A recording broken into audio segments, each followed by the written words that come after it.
Welcome to Order Militaris Radio TV, and today we're going to be talking about the CIA and the Vatican and drug money through mafia.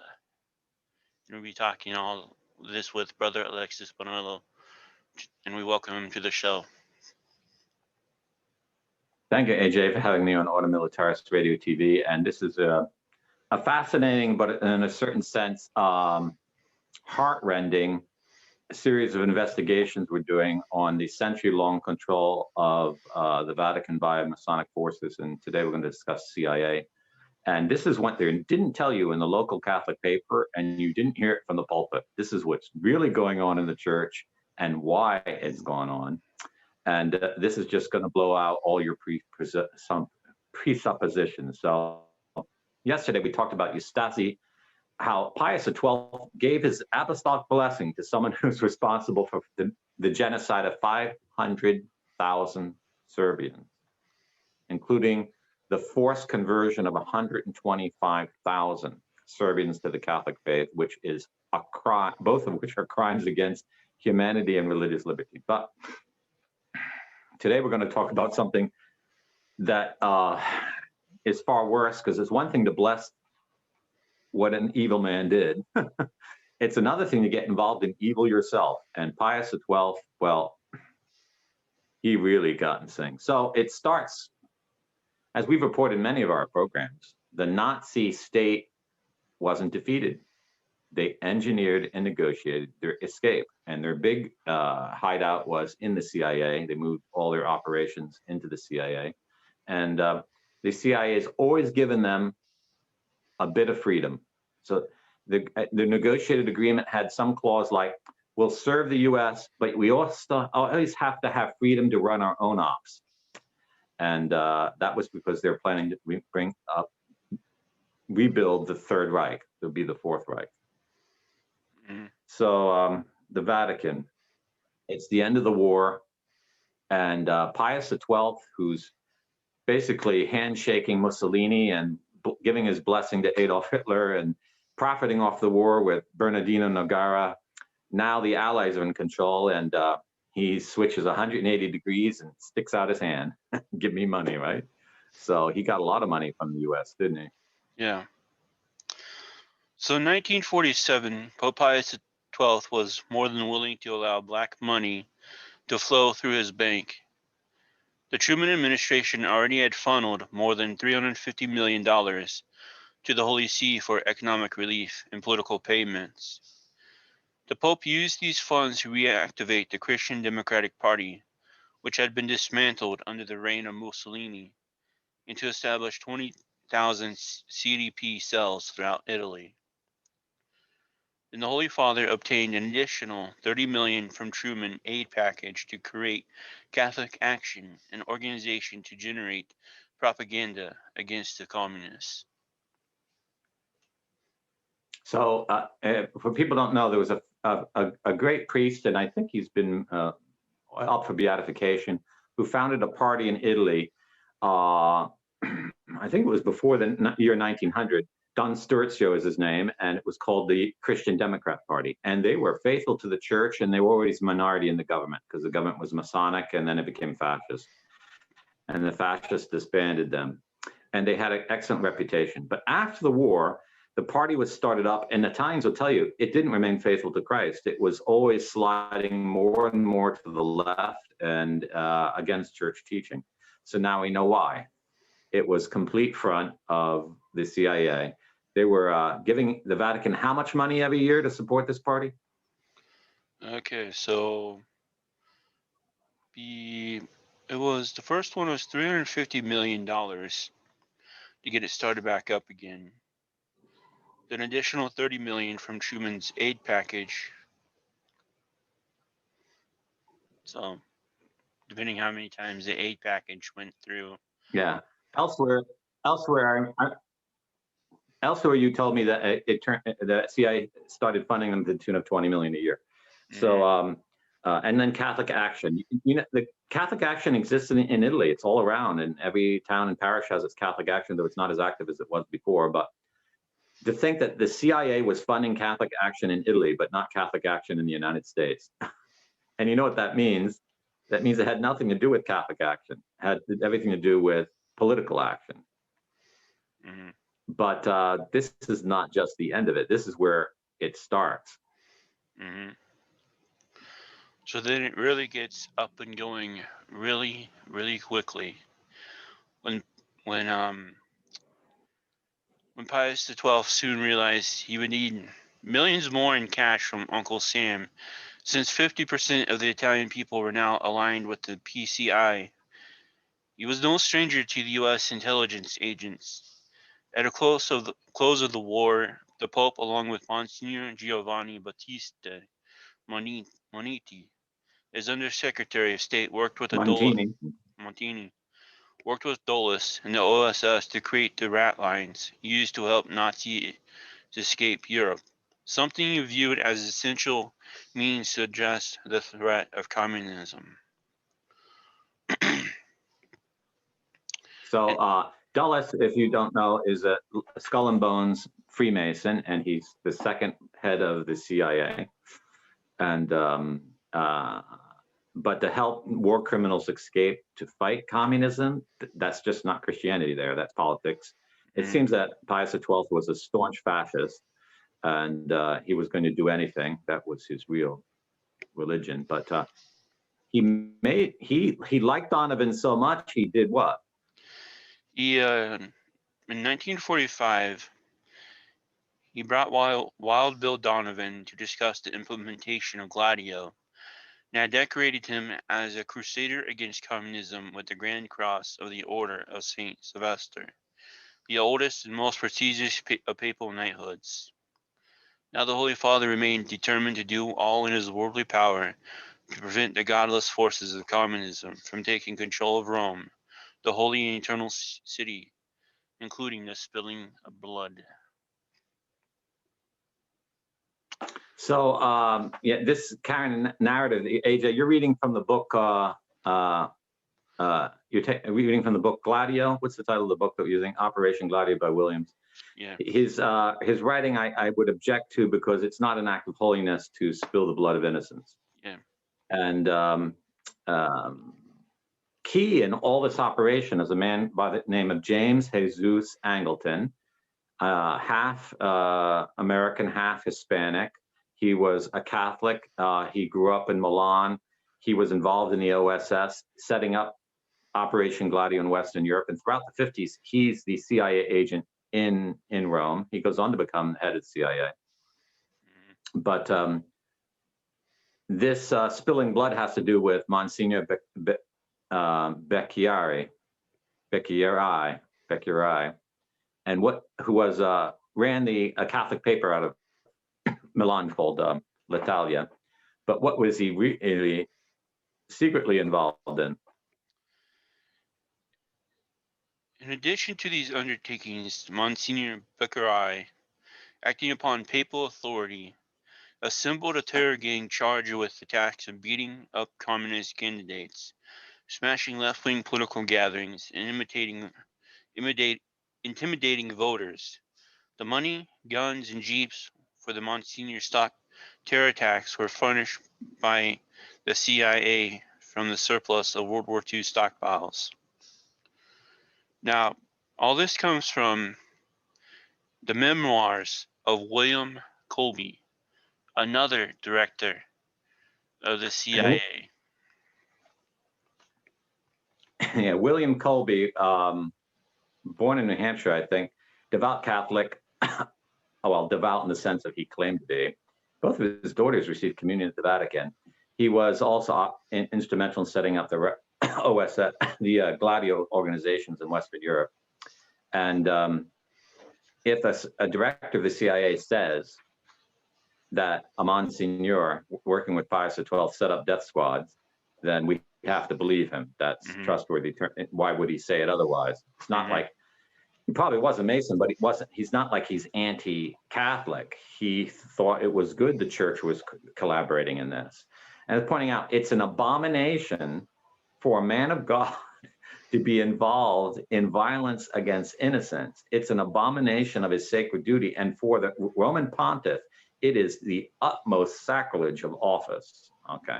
It's one thing if the church is attacked and you have an army, but you can't organize up a gang and beat people up in the streets. That's just totally intolerable. That's just not. If gangs are coming at the Vatican, yeah, you can organize a gang to defend against gangs, but you can't organize gangs to beat up voters. Mm-hmm. And yeah, Pius XII had a problem because Italy was going Marxist. And why was Italy going Marxist? Because Pius XII had supported the fascists during the war, and everyone knew it. Everyone knew in Italy that this guy was a complete hypocrite and he's not a Christian. And so he caused the problem. And how's he going to solve it? He's going to solve it by Christianity and repentance? No. Bringing in the CIA, setting up death squads, and laundering money in the Vatican? That's completely outrageous. Okay. When we talk about corrupt popes, this guy is one of the most corrupt in the history of the church. Mm-hmm. But it doesn't stop there. I mean, he gets involved in other things. Yeah. Yeah. It is in the months before the 1948 national election, the CIA dumped another cash load of $65 million of its black money into the Vatican Bank. Much of the cash was hand-delivered in large suitcases by members of Luciano's syndicate, including clerics with affiliations to the Sicilian Mafia. The reception of this money by the Holy See was held in strictest confidentiality. One reason for the secrecy, as Cardinal Francis Spellman of New York later revealed, was that subversive groups in the United States would grasp this as a very effective pretense for attacking the United States government for having released money to the Vatican, even though indirectly conveyed. Okay, so the U.S. didn't have diplomatic relations with the Vatican until like Ronald Reagan. So this was basically dealing with the government for which the U.S. had no relations. But to desire to win an election so bad that you're going to use drug money from the mafia, and where was that money coming from, AJ? What was its source? Who's Luciano? The mobster and Lucky Luciano. Now he is a very interesting character because he made deals with the U.S. Navy. Yeah, he was like an ally that got Sicily prepared for an invasion in 40, what was it, 42 or 43 when we invaded Sicily. Yeah. And he helped prepare the ground for the invasion. Well, it's debatable whether the U.S. Navy should have collaborated with the mafia to invade Sicily, but they did. Mm-hmm. And then they became close friends with the U.S. military intelligence. Yeah. And he's famous for exporting what to Cuba? Yeah. Okay, so the heroin, which remained the source for the black money, continued to be supplied to the Sicilian mob by Schiaparelli, the Italian pharmaceutical giant. The drugs were received by a chain of businesses that had been set up in Palermo by Luciano and Don Caldo. These businesses included a candy factory which produced chocolates that were filled with neither cherries nor cream but nuggets of 100% pure smack. Another company was a fruit export enterprise, which was integral importance since the drugs continued to be shipped to Cuba in crates of oranges, half of which were made of wax and stuffed with pure heroin. Heroin. Yeah, like Cuba needs to import oranges. It could grow its own. So the heroin, when it got to Cuba, what did they do with it?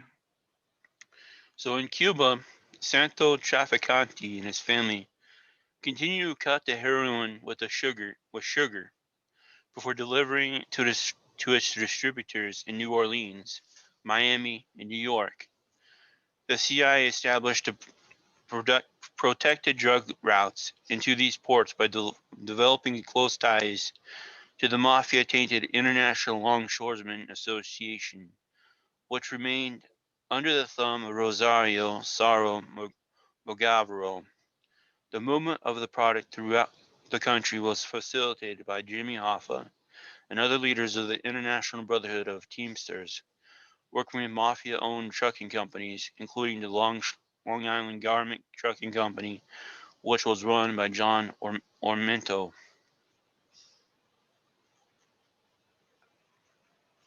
So the CIA is allowing the mafia to import drugs into American cities and ruin youth forever. Millions died from overdoses, millions. Mhm.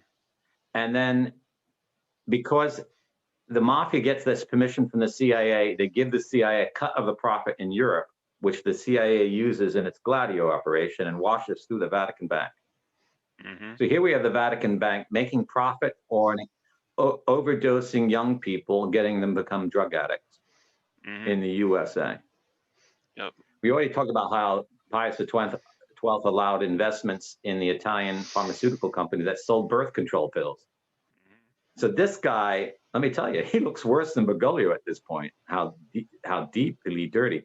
And people would say, why would the CIA be allowing the mafia to sell drugs to young American citizens? Well, remember this. How did Gladio get founded? We've reported this before. Gladio was founded by a group of Nazis who were incorporated into the CIA at the end of the war, worked with OSS, that's military intelligence. And how did they fund their operation? With counterfeited British pounds and stockpiles of morphine they had stolen from the Third Reich. And what is morphine? Morphine is a addictive drug. So the Nazi spies who were taken in the CIA were drug pushers. And you've uncovered that according to some scholars, the CIA has been involved in drug pushing from the time they took the Nazis into the organization to this very day. And they use it as part of their funding of their off-record deep state activities, i.e. Nazi. Yep. And what was it, 1950, this Monsignor Beccari was sent to Israel by Pius XII, right? Pius XII.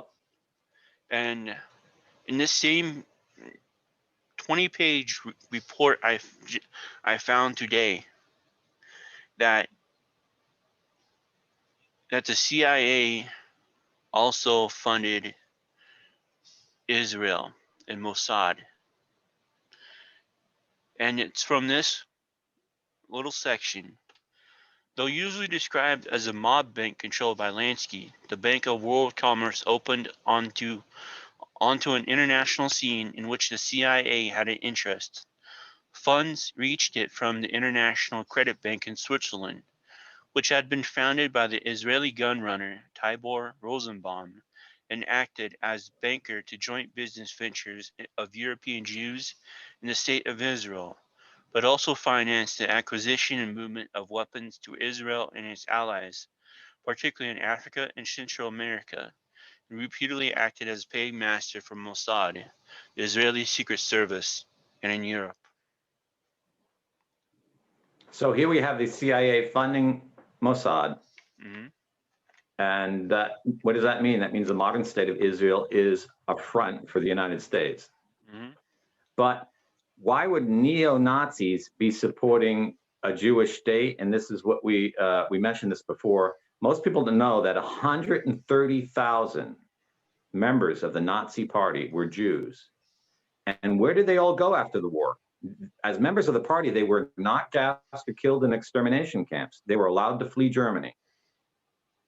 So it looks pretty much like that Israel is a Nazi front, just like the CIA is a Nazi front. And now the Vatican became a Nazi front because Pius XII was a committed fascist. And Cardinal Becchiari is up for beatification. Not Cardinal, Monsignor Becchiari is up for beatification. John Paul II, who laundered all the CIA money through the Vatican, they canonized this guy. Giovanni Battisti Montini, who was there when all these deals were being made, he becomes Pope, and they made him. So what did they? I think they canonized him too. Yep. Now you know why all the Vatican II popes are being canonized.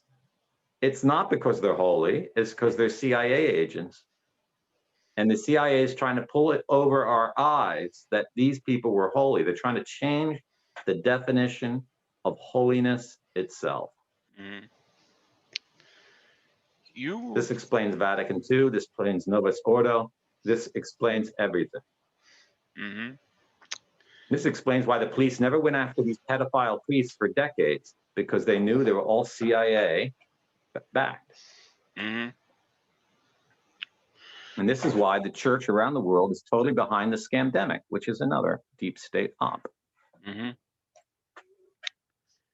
You found something out about a group that infiltrated a political protest in Rome.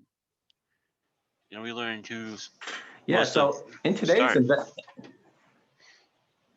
Go ahead. Yeah, in today's investigation, I learned something I didn't know. Okay, so we talked about Angleton, Jesus Angleton, who's a CIA agent in Rome during the 50s, and how once he becomes CIA director, he actually opens up a desk for the Vatican. What that means is there's a section in the CIA that funds the Vatican. It's actually an office dedicated to funding the Vatican. And that's because James Jesus Angleton was a Catholic. And when he studied at Yale University, so that connects him to Skull and Bones. And at Yale University, he co-published a magazine that reprinted the writings of Ezra Pound. Now, I don't think anyone in the United States has heard of Ezra Pound. I never heard of him. I first heard of him here in Italy. How? Because years ago, when I was studying here, about 9 years ago, in Rome, I was living in a section of Rome where I was constantly seeing these posters called Casa Pound, and it was a political party, and they have like a tortoise as their symbol. It's like Casa Pound. So after a couple of years, I said, who is Casa Pound and why do they use that name? Because pound is obviously not an Italian word. It's an English word. Well, they're a bunch of neo-fascists following Ezra Pound, who is one of the most clear-headed philosophical fascist writers ever from the English-speaking world. So now add it up. Angleton starts the CIA desk in Rome. He's an admirer of Casa Pound. Now, Casa Pound in Rome, it's pretty clear that they're part of it. They are a Gladio operation, because this is what Casa Pound does. Italians want to protest the government, and this has been going on for 10, 20 years. When Italians want to protest the government, and the government doesn't like the protest, who shows up? Casa Pound. So Casa Pound stays on the outskirts of the protest, and I use the word Italian protest, the English word protest, but it's really like a political rally. And at the end of it, Casa Pound people will separate from the crowd because they've been hiding in the crowd all mixed in. They'll separate from the crowd and they'll go attack the police. And they'll hit the police with sticks and bats. Now, if you hit the police in Italy, you go to prison. But these people are never arrested and they never go to prison. The journalists all appear at the right moment to take the photos. And the next day in the national papers, usually the left-wing papers, it says, the protest was violent. The protest turned violent. Then the government finds the people who organized the protests, arrests them, and claims they're guilty for the violence. And they admire Casa Pound. That sounds to me like a CIA op. Okay. Mm-hmm. They're totally immune. They're allowed to take over a huge building in downtown Rome. They've occupied it for 20 years, and there's no legal cases against them. They even get free electricity. Now, how could that be? Mm-hmm. So, America didn't liberate Italy after the Second World War. They conquered Italy, and pretty much everything that's been highly manipulated since. And if we have a scamdemic worldwide, I think this has something to do with the CIA. Mm-hmm. I would be my guess. This is a CIA op, the deep state part. This is the Nazi part. This is the Fourth Reich. But I think we need to rewrite the history of the Vatican after the death of Pius XII. And all you Catholics out there, whether you're trad or not, you need to start realizing that what's been going on in Rome for 100 years is not the Catholic faith. These people are not faithful. They are not saints. They are not beated. This is a big fraud. Okay, I'm not saying they weren't invalidly elected or they're not popes, so they weren't in communion church, but they were evil, dishonest men, and we should not allow them to change our holy faith. I think that's the conclusion of your. Yep. So stay tuned. We'll read the 20-page report and see how to do a program on it later after this program. So this is Oda Militaris Radio TV signing off. Deus Volt. Deus Volt.